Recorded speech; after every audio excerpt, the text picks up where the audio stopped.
வழி யூடியூப் சேனலுக்கு உங்களை அன்புடன் வரவேற்கிறேன். ஸோ இன்னைக்கு ரீடிங்கில் நம்ம எதை பற்றி பார்த்து தெரிஞ்சுக்கொள்ள போகிறோம் அப்படின்னா, உங்கள் நபர்களுடைய கரண்ட் ஃபீலிங் வந்து என்னவாக இருக்குது, உங்களை பற்றி என்ன நினச்சி கொண்டிருக்காங்க அப்படின்றதான் இன்னைக்கு ரீடிங்கில் நம்ம பார்த்து தெரிஞ்சுக்கொள்ள போகிறோம். ஸோ அதுக்கு முன்னாடி உங்களுக்கு பர்சனல் ரீடிங் வேணும் அப்படின்னா மேலே இருக்க வாட்ஸ்அப் இல்லைன்னா இன்ஸ்டாகிராமுக்கு டிஎம் பண்ணி உங்களுக்கான பர்சனல் ரீடிங் வந்து நீங்கள் புக் பண்ணிக்கலாம். நீங்கள் எந்த கண்ட்ரியாக இருந்தாலும் பர்சனல் ரீடிங் வந்து உடனுக்குடன் பெற்றுக்கொள்ளக்கூடியதாக இருக்கும். வேணும் அப்படின்னா மறக்காமல் டிஎம் பண்ணி பெற்றுக்கொள்ளுங்க. ஓகேயா? ஸோ நம்ம இப்போ ரீடிங்கெல்லாம் போயிடலாம். ஓகே, ஸோ அதுக்கு முன்னாடி law of attraction, manifestation, black magic removal எல்லாமே இப்போ ஆஃபர்ஸ் வந்து அவைலபிளாக இருக்குது. உங்களுக்கு இதெல்லாம் வேணும் அப்படின்னா கூட நீங்கள் டிஎம் பண்ணி பெற்றுக்கொள்ளலாம். ஓகே, ஸோ நம்ம இப்போ ரீடிங்கெல்லாம் போயிடுவோம். ஓகே, உங்கள் நபர்களுடைய கரண்ட் ஃபீலிங் உங்களை பற்றி என்னவாக இருக்கிறது? ஓகே, ஸோ உங்களை பற்றி என்னவாக இருக்குது அப்படின்னா, இந்த நபர்களுக்கு புது தொடக்கம் ஆரம்பிக்கணும் அப்படின்ற மாதிரி ஒரு சில எண்ணங்கள் வருது. அதே சேம் டைம் வந்து எங்கேருந்து இந்த விஷயத்தை வந்து ஸ்டார்ட் பண்ணலாம், நான் வந்து புதுசாக ஸ்டார்ட் பண்ணணும் அப்படின்னு ஆசைப்பட்றேன், அந்த விஷயத்தை எங்கேருந்து எப்படி ஆரம்பிக்கலாம் அப்படின்ற ஒரு விஷயம் வந்து உங்கள் நபர்களுக்கு வந்து தெரிய மாட்டேங்குது அப்படின்றாங்க. ஸோ அது மட்டும் இல்லாமல் ஏதோ ஒரு ஸ்டெப் எடுக்கலாம் அப்படின்னு இந்த நபர்கள் நினைக்கிறாங்க. இந்த ஸ்டெப் எடுக்கிறது அப்படின்னு சொல்கிறது கூட ஒரு பயங்கரமான ஒரு சுச்சுவேஷன்ஸில் இருந்து லைட்டாக அப்படி பண்ணி பார்க்குறது மாதிரி இருக்கலாம். ஓகே, ஏன்னா அவர்களுக்கு தெரியும் அவங்க இருக்கக்கூடிய சுச்சுவேஷன்ஸ் வந்து ஓகே கிடையாது அப்படி சொல்லி. அப்போது இவங்க எடுத்து வைக்கக்கூடிய ஸ்டெப் வந்து ஒரு பயந்து கொண்டே எடுத்து வைக்க போகிறாங்களாம். ஸோ அதே மாதிரி இந்த நபர்களோட டெஸ்டிங் மாதிரி பண்ணலாம். ஓகே, ஸோ முழுசாக ஒரு ஆன்சரை கொடுத்து முழுசாக அப்படியே உங்கள்கிட்ட வந்து கதைச்சிடாமல் ஜஸ்ட் சும்மா ஒரு டெஸ்ட் பண்ணி பார்க்குறது, ஒரு சும்மா ஒரு பேச்சுக்காக பழகி பார்க்குறது அப்படின்ற மாதிரி ஏதாவது ஒன்று பண்ணலாம். ஓகே, அது ஏன் அப்படி பண்ண போகிறாங்க அப்படின்னா, அவர்களுக்கு தெரியும் அவங்களால நீங்கள் வந்து நல்லாவே ஹார்ட் ப்ரோக்கன் ஆகியிருப்பீங்க அப்படின்ற ஒரு விஷயம் அவர்களுக்கு தெரியும். பட் அதில் நீங்கள் எந்த அளவுக்கு அஃபெக்ட் ஆகியிருக்கீங்க அப்படின்ற ஒரு விஷயம் வந்து அவர்களுக்கு தெரியாமல் இருக்குது. அப்படின்றதுனால கூட இந்த லைட்டாக அவர்கள் ட்ரை பண்ணி பார்க்கலாம், நீங்கள் என்ன நினைக்கிறீங்க, நீங்கள் என்ன பண்ணுவீங்க அப்படின்ற மாதிரி. அது மட்டும் இல்லாமல் ஒரு சில நபர்களுக்கு தெரியுது நீங்கள் கொஞ்சம் விலகி போகிற மாதிரி, அல்லது அந்த நபர்களுக்கே தோணுது உங்களை விட்டு எங்கேயோ ஒரு பக்கம் வந்து தான் வந்து வேற ஒரு ரூட் பக்கம் விலகி போகிறேன் அப்படின்ற மாதிரி அவர்களுக்குமே ஃபீல் ஆக தான் பண்ணுது. ஓகே, ஸோ அப்போ அந்த நபர்கள் என்ன நினைக்கிறாங்க, இல்லை நம்ம விலகி போகிற மாதிரி இருக்குது, இப்படி ஒரு நபர் இருந்தாங்க நம்ம கூட, இப்படி ஒரு நபர் நம்மளோட ரிலேஷன்ஷிப்பில் இருந்தாங்க, ஸோ இந்த நபர்களுக்கிட்ட கொஞ்சம் போய் கதைப்போம் அப்படின்ற மாதிரி. அப்போது இந்த நபர்கள் கொஞ்ச நாள் உங்ககிட்ட கதைக்காமல் இருந்த மாதிரி, கொஞ்ச நாள் இல்லை நிறைய நாளாகவே உங்ககிட்ட கதைக்காமல் இருந்த நபர் ஆல்ரெடி பிரேக்கப் ஆகி இந்த நபர் வேண்டாம் அப்படின்னு போனவங்க கூட திருப்பி வந்து இப்போ கதைக்கிறதுக்கு ட்ரை பண்ணுற மாதிரி இருக்குது. ஓகே, ஸோ அப்படியான நபர்கள் இருக்காங்க. உங்களுக்கு எக்ஸ் லவ்வர்ஸ் எல்லாம் இருக்காங்க அப்படின்னா கண்டிப்பாக அவங்க சைடில் இருந்து உங்களுக்கு ஏதாவது ஒரு மெசேஜ் வர்றதுக்கோ ஏதாவது ஒன்று கதைக்கிறதுக்கான சான்சஸ் இருக்குது. ஓகே, இது ஏனென்றால் இப்போது அந்த காதல் பிரேக் ஆகின மாதிரி எனக்கு தெரியல, நெடுங்காலமாக பிரேக் ஆகின ஒரு காதல், இல்லை வேண்டாம் அப்படின்னு சொல்லிட்டு போன ஒரு காதல் உங்களை நோக்கி வருதாம். ஸோ அந்த நபர்களுக்கு என்ன தோணுதாம், நீங்கள் இல்லாமல் அவர்களுடைய சைடில் வந்து நிறையவே கஷ்டப்பட்டுட்டாங்க, அவங்க ஏதோ ஒரு ஸ்டெப் எடுத்து வச்சாங்க, அந்த ஸ்டெப்னால் அவர்களுடைய வாழ்க்கையை வந்து இப்போ பாதிச்சிருக்கு. நான் வந்து அந்த ஸ்டெப்பை அப்போவே எடுத்து வச்சுருந்தேன் அப்படின்னா இன்றைக்கி நான் இவ்வளோ கஷ்டப்பட தேவையில்லை, அப்போது என்னுடைய வாழ்க்கையை பாதிச்சிருக்கிறதுக்கு முழு காரணம் நான் தான் அப்படின்ற மாதிரி ஏதோ ஒரு எண்ணங்கள் வந்து இந்த நபர்களுக்கு வந்து தோன்றுதாம். ஓகே, ஸோ அதே மாதிரி உங்களோட ஒரு சில நபர்களுக்கு இப்போ ரீசனாக தான் ஏதாவது சண்டை வந்துருச்சு, ஒரு வாக்குவாதம் வந்திருக்கு அப்படின்னா அந்த நபர்கள் ரொம்பவே ஹார்ட் காயப்பட்டிருக்க மாதிரி எனக்கு இங்கே தெரியுது. ஓகே, ஸோ அப்போ அந்த ஹார்ட் காயப்பட்டிருக்க விஷயத்துலேருந்து வெளியில் வர்றதுக்கு இந்த நபர்கள் முயற்சி செய்கிறதுக்கான சான்சஸ் அமையும் அப்படின்ற மாதிரி டிவைன் வந்து சொல்கிறாங்க. இருந்தாலுமே ஏதோ ஒரு சிக்கல் வந்து இந்த நபர்கள் சைடில் இருக்கிறத நான் பார்க்குறேன். ஓகே, ஹார்ட் பிரேக்ஸ்லாம் ஹீலிங் வேணும் அப்படின்னு நினைக்கிறாங்க, ஏதோ ஒரு இடத்துல உங்களுக்கு ஒரு பதில் கொடுக்கணும் அப்படின்னு நினைக்கிறாங்க. அட் த சேம் டைம் ஏதோ ஒரு விஷயம் வந்து இந்த நபர்களை வந்து தடங்கல் பண்ணுது, இந்த காதலை வந்து பிளாக் பண்ணுது. ஓகே, ஸோ அதுக்கு மிக முக்கியமான காரணம் இந்த நபர்கள் இது காதல் அப்படின்ற விஷயத்தில் ஒரு தேர்ட் பார்ட்டி இருக்கலாம் எனக்கு இந்த இடத்த பார்க்கும்போது. ஓகே, ஸோ அப்போ தேர்ட் பார்ட்டியை தாண்டி அப்படி வர்றது அப்படின்றத கூட இந்த நபர்கள் ஓவர் திங்க் பண்ணி கொண்டு இருக்கிறதுக்கான வாய்ப்புகள் வந்து அதிகமாக இருக்குது. ஓகே, ஏதோ ஒரு இடத்துல இந்த தேர்ட் பார்ட்டிக்காக கூட தேர்ட் பார்ட்டி பக்கம் நின்று இல்லை தேர்ட் பார்ட்டியோட ஒரு கமிட்மெண்ட் வச்சுக்கொள்கிறேன் அப்படி சொல்லி ஏதோ ஒரு ஸ்டெப் எடுத்து இந்த நபர்கள் உங்களை காயப்படுத்திட்டார்கள் அப்படின்ற மாதிரி இருக்குது. அதே மாதிரி இங்கே ஒரு சில நபர்கள் வந்து ஏதோ ஒரு ஸ்டெப் எடுக்க போகிறாங்க, அது வந்து கண்டிப்பாக தேர்ட் பார்ட்டி பக்கம் சாத்தியமாக இருக்கிறதுக்கான வாய்ப்பு கூட இருக்குது.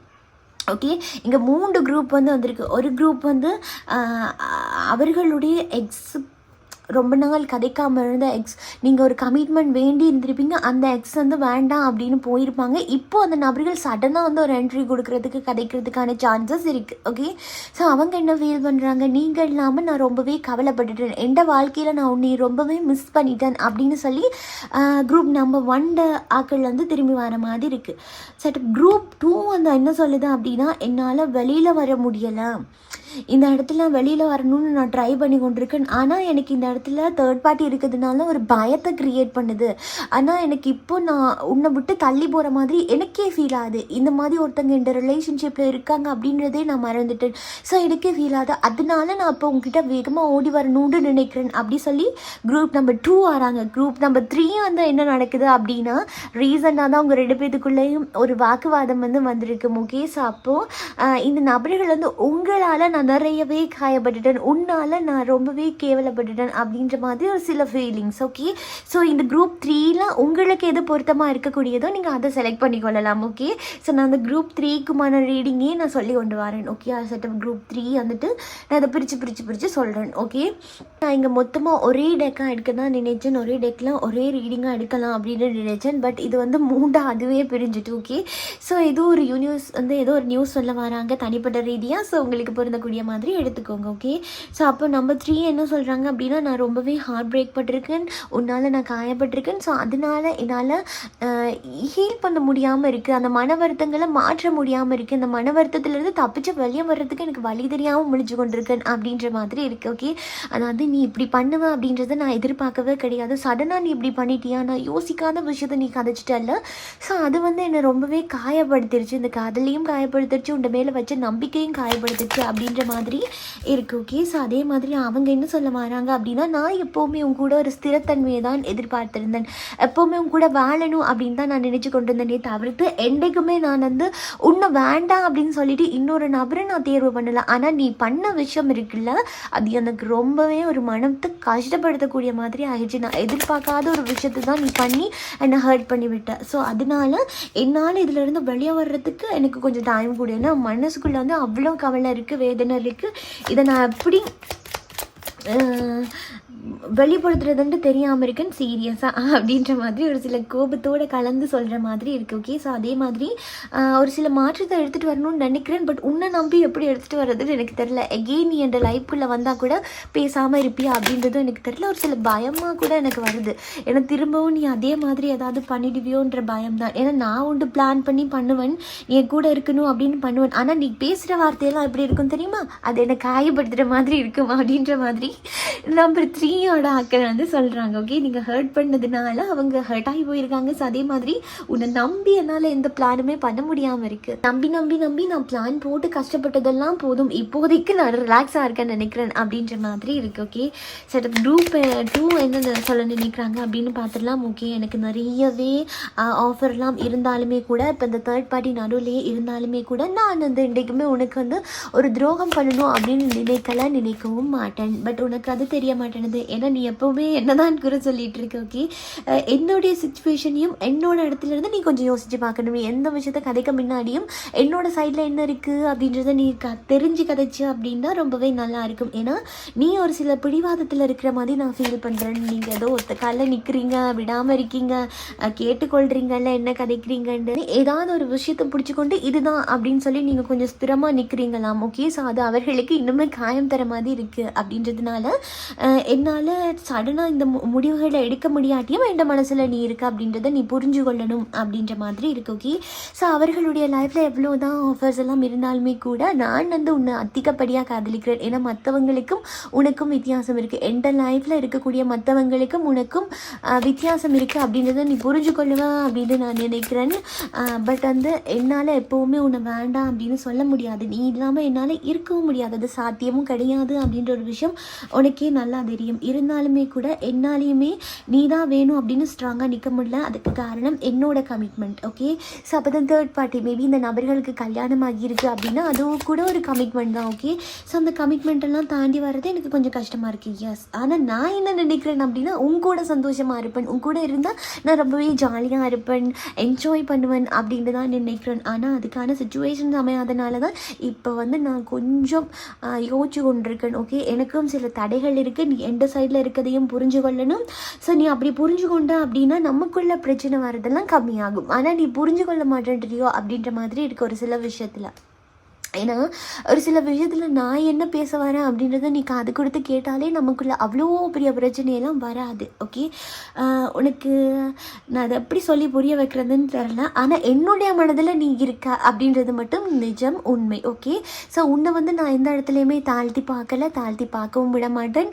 என்னுடைய லைஃப் லாங் வரைக்கும் உன்னை கொண்டுட்டு போவேன். ஓகே, அதாவது உன் கூட ட்ராவல் பண்ணுவேன். ஓகே, இது நம்பர் 2ஓடது. ஓகே, நம்பர் 1ஓடது என்ன அப்படின்றது நம்ம பார்த்துடலாம். ஓகே, ஸோ அவங்க என்ன சொல்ல வராங்க அப்படின்னு பார்த்து தெரிஞ்சுக்கொள்ளுவோம். ஓகே, ஸோ இவர்கள் என்ன சொல்ல வராங்க அப்படின்னா, ஏதோ ஒரு சுச்சுவேஷன்ஸில் நான் பிரேக் பண்ணிட்டேன், ஏதோ ஒரு சுச்சுவேஷன்ஸில் நான் வேண்டாம் அப்படின்னு உன்னை தூக்கி போட்டுட்டேன். அது எவ்வளோ பெரிய ஒரு முட்டாள்தனம் அப்படின்றது எனக்கு இப்போ தான் தெரியுது. I am really sorry. ஏன்னா நீ இல்லாமல் நான் நிறைய கஷ்டப்பட்டுட்டேன். எனக்கு இன்னமும் நான் உன் கூட அந்த ஓகே சொல்லி அந்த ட்ராவலை அப்படியே வச்சுருந்தா நான் இன்னும் ஜாலியாக இருந்திருப்பணும் அப்படின்னு தோணுது. ஏன்னா உன்னை என் லைஃப்பில் மிஸ் பண்ணது தான் நான் பண்ண பெரிய தப்போ அப்படின்ற மாதிரி எனக்கு இப்போ தோணுது. ஏன்னா நான் பண்ண விஷயங்கள்லாம் அப்படி தான் இருந்திருக்கு. நான் எல்லாத்தையுமே சடனாக பண்ணணும் அப்படின்னு சொல்லி ஒரு சில விஷயத்தை யோசிக்காமல் நான் ஸ்டெப் எடுத்து வச்சுருக்கேன். எனக்கு கொஞ்சம் அவசர புத்தி அதிகம் அப்படின்னு உனக்கே தெரியும். ஸோ அதனாலேயே நான் ஏதோ ஒரு கமிட்மெண்ட் தரக்கூடிய விஷயத்தில் நான் உன்னை கழட்டி விட்டுட்டு போயிருக்கேன். ஸோ அதுக்கு ரியலி சாரி. ஆனால் நான் எகெயின் இப்போ வந்து உன் கூட ஒரு புது ட்ராவல் ஒன்று ஆரம்பிக்கணுன்ட்டு நினைக்கிறேன். பட் அதை நீ எப்படி எடுத்துக்கொள்வேன் அப்படின்றது எனக்கு சுத்தமாக தெரில. இந்த இடத்துல நீ என்னை அக்செப்ட் பண்ணிக்கொள்ளுவியான்னு தெரில. என்னடா திரும்ப விட்டுட்டு போனவள் இப்போ வந்து நிற்கிறான் அப்படின்னு நீ எங்கள் அம்மையில திரும்பவும் கோபத்தை காட்டிடுவியோ அப்படின்ற மாதிரி தான் இருக்குது. ஆனால் நான் என்னுடைய லைஃப்பை பொறுத்த மட்டும் சில விஷயத்தை கற்றுக்கொண்டேன்னு தெரிஞ்சுக்கொண்டேன். இப்போது உங்ககிட்ட வர்றது ஹீல் ஆகி தான் வர்றேன். ஓகே, ஸோ இந்த இடத்துல வந்து உன்னை காயப்படுத்தணும் பிளான் பண்ணணும் அப்படின்னா எனக்கு அவசியமும் கிடையாது, நான் அது பண்ணவும் இல்லை. ஓகே, ஸோ அகெயின் நம்ம 2 பேரும் சேர்ந்துருக்கிற மாதிரி இந்த மேஜிக்கல் டைம் அகெயின் எனக்கு கிடச்சிச்சு அப்படின்னா உன்னையும் நான் வந்து ஒரு பொக்கிஷம் மாதிரி பார்த்துக்கொள்ளுவேன் அப்படின்றதுல எந்த விதமான ஒரு மாற்றமும் இல்லை. ஏன்னா இந்த மனசுக்கு தெரியும் நான் எவ்வளோ விஷயத்தில் காயப்பட்டிருக்கேன், இப்போ ஹீலாகி வந்திருக்கேன் உன்னிட்ட அப்படின்னு சொல்லி. ஆனால் என்னுடைய லைஃப்பில் தனிப்பட்ட ரீதியாக நான் பார்த்த வரைக்குமே நிறைய பாடங்களை கற்றுக்கொண்டேன். ஸோ அதனால நான் எந்த இடத்துலையும் உன்னை வந்து ஹர்ட் ஆகவும் அகெயின் வந்து உங்ககிட்ட வந்து சேர்ந்தா கூட நீ என்னை அக்செப்ட் பண்ணி கொண்டா கூட இந்த காதில் பிரேக் பண்ணாமல் என்னால் முடிஞ்ச வரைக்கும் பார்த்துக்கொள்வேன். ஓகே, ஸோ என்னுடைய காதில் நியூ பிகினிங் பண்ண விடு அப்படின்னு இந்த நபர்கள் கெஞ்சுற மாதிரி இருக்கு. ஓகே, ஸோ இங்கே 3 குரூப் வந்துட்டு இது 3 குரூப்புக்குமே உங்களுக்கு பொருந்தக்கூடிய மாதிரி ரீடிங் வந்து நம்ம ரொம்ப ஈஸியாக கொடுத்துட்டோம். மட்டும் உண்டு எனக்கு ஒரு விஷயம் எல்லோரும் கமெண்ட்டில் சொல்லியிருப்போங்க. நான் ரீடிங் வந்து வேறு மாதிரி கொடுக்குறதுக்கும் சுச்சுவேஷன்ஸ் அப்படி இருக்குது அப்படின்னு சொல்கிறதும் இந்த மாதிரி அந்த கதைக்கிற மாதிரி உங்களுக்கு ஈஸியாக புரிகிற மாதிரி ரீடிங் கொடுக்குறது உங்களுக்குமே கேட்குறதுக்கு கொஞ்சம் ஓகேயாக இருக்குன்னு நினைக்கிறேன். அதே சேம் டைம் உங்கள் நபர்கள் என்ன சொல்ல நினைக்கிறாங்க அப்படின்றத உங்களால் அப்சர்வ் பண்ணிக்கொள்ள முடியும், ஈஸியாக புரிஞ்சு கொள்ள முடியும், அவங்களோட உணர்வு என்ன அப்படின்றத எக்ஸாக்ட்லி தெரிஞ்சு கொள்ள முடியும்னு நினைக்கிறேன் இந்த வகையில் நம்ம ரீட் பண்ணுறது. ஓகே, ஸோ எனக்கு அதை சொல்லிட்டு போங்க. உங்களுக்கு இந்த மாதிரி ரீடிங் கதைக்கிற மாதிரி ரீடிங் ஒருத்தருக்கு ஒருத்தர் கதைக்கிற மாதிரி மனசில் இருக்கிறத ஈஸியாக கொடுத்தா என்னால் இந்த ரீடிங் அப்சர்வ் பண்ணிக்கொள்ள முடியுது, நீங்கள் என்ன சொல்கிறீங்கன்ட்டு எனக்கு புரிஞ்சு கொள்ள முடியுது அப்படின்னு சொல்கிறவங்க எனக்கு டிஎம் கமெண்ட் பண்ணிட்டு போங்க. கண்டிப்பாக நான் தொடர்ந்துமே எல்லா ரீடிங்கும் இப்படியே கொடுக்குறேன். அப்படி இல்லை அதெல்லாம் வேண்டாம் எனக்கு அது சுச்சுவேஷன்ஸ் மட்டும் சொல்லுங்கள் அப்படின்னு சொன்னாலுமே ஓகே தான். ஓகே, ஏன் அப்படின்னா ஒரு சிலரோட கமெண்ட் பார்த்துருக்கு நீங்கள் என்ன கதைக்கிறீங்கன்றே புரிய மாட்டேது அப்படின்றீங்க. மேபி நான் பேசுகிறது உங்களுக்கு புரியாமல் இருக்கலாம். ஓகே, ஒரு சில வார்த்தைகள் வந்து அர்த்தம் தெரியாமல் இருக்கலாம். ஓகே சார், நான் அதனால தான் கேட்குறேன். உங்களுக்கு இப்படி கதைக்கிறது ஈஸியாக இருக்குது, இந்த மாதிரி ரீடிங் ஈஸியாக என்னால் அப்சர்வ் பண்ணிக்கொள்ள முடியுதுன்றா சொல்லுங்கள். நான் வந்து இதே மாதிரி ட்ரை பண்ணுறேன். அப்போ எல்லாத்துக்குமே ஈஸியாக ரீடிங்ஸ் வந்து புரிஞ்சு கொள்ளக்கூடிய மாதிரி இருக்குது. அப்போ எனக்கு நீங்கள் கதைக்கிறதே விலங்கலை அப்படின்ற டவுட்ஸ் எல்லாம் வராமல் ஈஸியாக புரிஞ்சு கொள்ளக்கூடிய மாதிரி இருக்குன்னு நான் நினைக்கிறேன். ஓகே, உங்களோட மனசில் நீங்கள் என்ன நினைக்கிறீங்க அப்படின்றத கமெண்ட்டில் சொல்லிட்டு போங்க. ஸோ அதே மாதிரி உங்களுக்கு பர்சனல் ரீடிங் வேணும் அப்படின்னா டிஎம் பண்ணி பெற்றுக்கொள்ளுங்க. இந்த ரீடிங் வந்து உங்களுக்கு புரிஞ்சிருந்தது அப்படின்னா லைக் பண்ணுங்கள், ஷேர் பண்ணுங்கள். நீங்கள் பண்ணுற ஒவ்வொரு லைக்காக எனக்கு நெக்ஸ்ட் வீடியோ பண்ணுறதுக்கு ஒரு மோட்டிவேஷனாக இருக்கும். நீங்கள் நம்ம சேனலை சப்ஸ்கிரைப் பண்ணி இல்லை அப்படின்னா தயவு செஞ்சு பண்ணி வச்சுக்கோங்க. அப்போ தான் நான் அப்லோட் பண்ணுற வீடியோ அடிக்கடி உங்களுக்கு பார்த்துக்கொள்ளக்கூடியதாக இருக்கும். ஸோ இதே போல் இன்னும் ஒரு ரீடிங்கில் நான் உங்களை சந்திக்கிறேன். பாய், டேக் கேர்.